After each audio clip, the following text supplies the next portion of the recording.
एक समय की बात है। किसी गांव में मोहन नाम का एक लड़का रहता था। मोहन की शादी सुहानी नाम की एक बहुत ही सुंदर लड़की से हुई थी। मोहन सुहानी से बहुत प्यार करता था, लेकिन सुहानी बहुत घमंडी और नकचरी थी। वो मोहन से नहीं बल्कि अपनी सुंदरता से प्यार करती थी।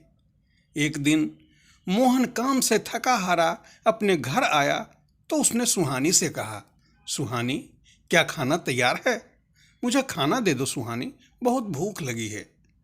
सुहानी ने कहा, खाना तो तैयार है, पर आप देख नहीं रहे, मैंने अभी अपने हाथों में मेहंदी लगाई है, आप खुद से ले लीजिए। मोहन ने अपनी बीबी की बात सुनकर खुद ही खाना निकाल कर खा लिया और वहां से चला गया। उसके बाद वो जब अगले दिन घर आया तो उसकी पत्नी ने उनसे बोला, सुनिए जी, आप कल मुझे मेले लेकर चलना। मुझे कई सारे गहने, कपड़े और सुंदर सैंडल खरीदनी है। मोहन बोला, सुहानी, मेरे पास इतने पैसे नहीं है जो मैं तुम्हें ये सब खरीद पाऊं। जो थोड़े बहुत पैसे हैं उनसे खेती के लिए बीज खरीदने हैं। तभी सुहानी ने गुस्से में आकर बोला, आपके पास दुनिया को बांटने के लिए पैसे हैं, पर मेरे लिए आपके पास पैसे नहीं हैं। हे भगवान, मेरी शादी ऐसे कंजूस आदमी से क्यों हो गई? मोहन पूरी रात अपनी पत्नी के तानों को याद करता रहा और इतना दुखी हो गया कि उसे नींद ही नहीं आई। और वो पूरी रात सोचता रहा, आखिर मेरी पत्नी को मुझसे प्यार क्यों नहीं है? वो हमेशा अपने बारे में क्यों सोचती है? जब सुबह हुई तो वो अपने काम के लिए निकल गया। रास्ते में उसे एक बड़ा पत्थर मिला। पत्थर को देखकर वो बोला, अरे, ये इतना बड़ा पत्थर यहाँ बीच सड़क पर कैसे आया? इस पत्थर से किसी को चोट लग सकती है, मैं इसे सड़क के किनारे रख देता हूँ। मोहन ने अपनी पूरी ताकत से उस पत्थर को वहां से हटा दिया। मोहन जब पत्थर हटा रहा था तो उसे एक चुड़ैल देख रही थी। वह मोहन के पास आई और जोर जोर से हंसने लगी। मोहन डर कर पूछा, कौन हो तुम? चुड़ैल मोहन को बताती है कि मैं पुराने बरगद की चुड़ैल हूँ। आज सुबह से लोग इस रास्ते से जा रहे हैं, लेकिन किसी ने भी इस पत्थर को नहीं हटाया। तुम बहुत अच्छे इंसान हो, मैं तुमसे बहुत खुश हूँ। बताओ, तुम्हें क्या चाहिए? मोहन ने कहा, मुझे जाने दीजिए, मुझे कुछ नहीं चाहिए। यह कहकर मोहन वहां से भाग गया। लेकिन चुड़ैल ने अपनी मायावी शक्ति से मोहन के बारे में पता लगा लिया। चुड़ैल मन ही मन सोचती है, इतने अच्छे इंसान की इतनी घमंडी पत्नी, मुझे इस इंसान के लिए कुछ करना चाहिए। इसके बाद चुड़ैल मोहन के घर गई।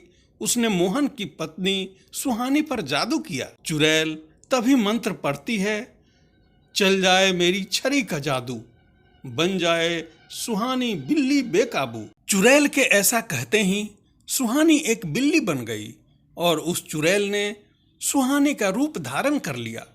उसके बाद चुड़ैल ने सुहानी से कहा, तेरा पति इतना अच्छा है और तू उसके साथ इतना बुरा व्यवहार करती है। अब मैं तुझे सबक सिखाऊंगी।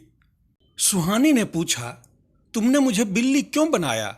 मुझे पहले जैसा बना दो, नहीं तो मैं अपने पति को सारी सच्चाई बता दूंगी। चुड़ैल कहती है, तेरी बातें सिर्फ मैं ही समझ सकती हूं और कोई नहीं। इतने में मोहन घर आ गया।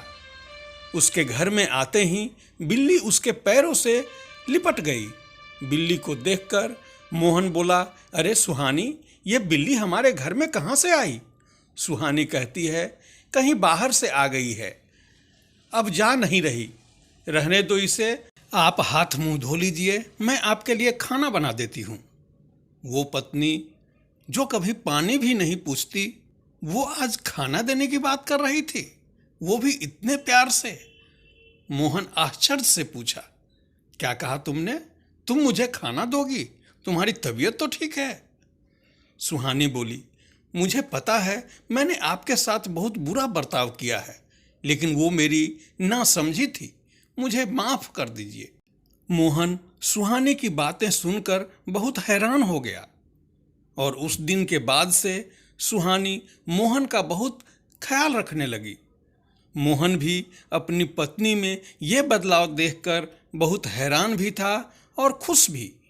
उसके घर में रह रही बिल्ली ये सब देखकर बहुत चिढ़ती थी, लेकिन चुड़ैल के जादू के सामने वो बेबस हो जाती थी। एक दिन मोहन सुहानी से बोला, चलो आज हम कहीं बाहर घूमने चलते हैं। आज मैं तुम्हें खरीदारी कराऊंगा। तुम्हें बहुत शौक है ना गहनों का। सुहानी बोली, अरे मेरे पास तो सब कुछ है, आप फिजूल में पैसे खर्च क्यों कर रहे हैं।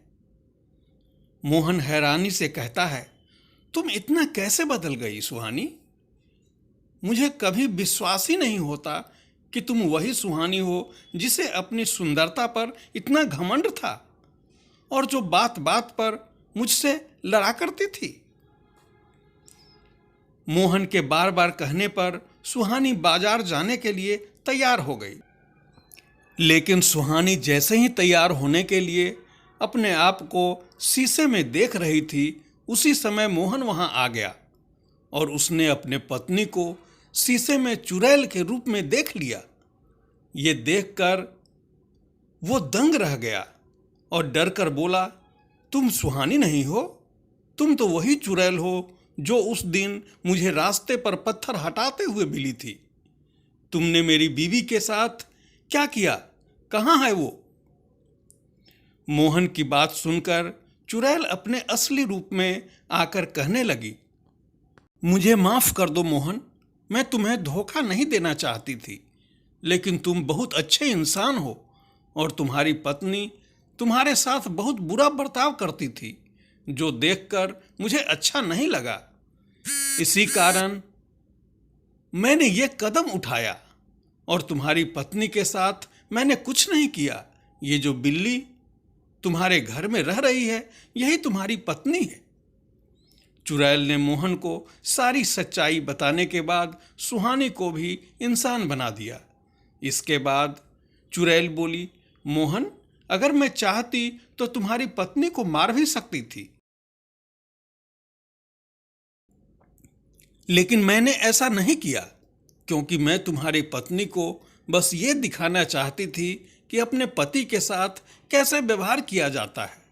ये सुनकर सुहानी रो रो कर कहने लगी, आप ठीक बोल रही हो चुड़ैल जी, मैंने अपनी सुंदरता के घमंड में इतनी अंधी हो गई कि मैंने अपने पति को कभी कुछ नहीं समझा। आज के बाद मैं ऐसा कुछ नहीं करूंगी। आप दोनों मुझे माफ कर दीजिए।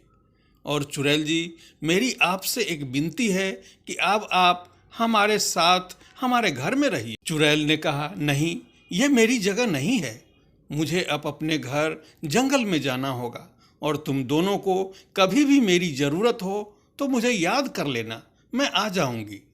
ये कहकर चुड़ैल अपने जंगल लौट गई। इस तरह मोहन और सुहानी अपने घर में प्यार से खुशी खुशी रहने लगे। दोस्तों, इस कहानी से हमें ये शिक्षा मिलती है कि हमें अपने रिश्तों की कदर करनी चाहिए। अगर हम रिश्तों को अहमियत नहीं देंगे तो हम अपनों से कब अलग हो जाएंगे पता भी नहीं चलेगा। धन्यवाद।